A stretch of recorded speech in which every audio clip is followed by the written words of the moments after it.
Poglejte, na same očitke iz interpelacije minister pravzaprav ni odgovoril. Mi teh njegovih odgovorov žal nismo zasledili, tako da smo se odločili in smo tudi v samem stališču jasno povedali, da bomo podprli interpelacijo proti ministru za izobraževanje, znanost in šport, Pikalju.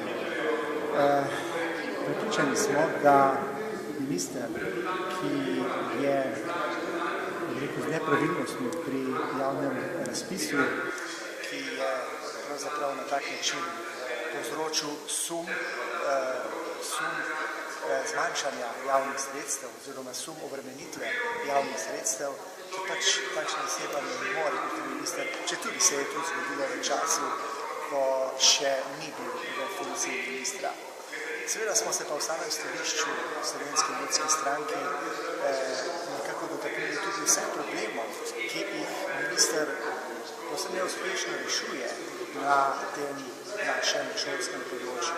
Dejstvo je, da smo v tem letu njegovega ministrovanja nekako zaman pogrešamo tisto prepotrebno razvojno sodelovanje med slovenskim gospodarstvom in pa visokim šolstvom, kajti edino na tak način bomo seveda mi lahko prišli do večje zaposlenosti mladih.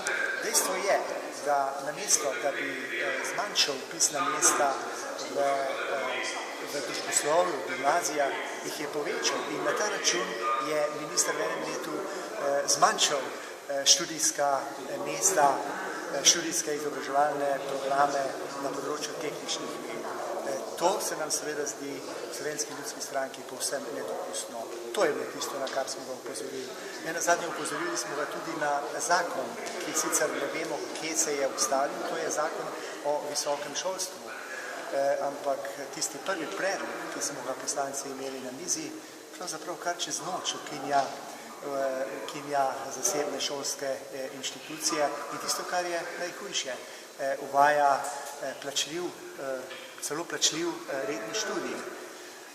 In pa nenazadnje naš šolski sistem v vertikali, to se pravi od osnovnega šolstva do visokega šolstva, potrebuje temeljite sistemske reforme in tudi na tem v tem letu ni bilo narejenega popolnoma nič. To so pravzaprav vsi tisti razlogi, za katere smo v Slovenski ljudski stranki presodili, da minister ni primeren za upravljanje te funkcije.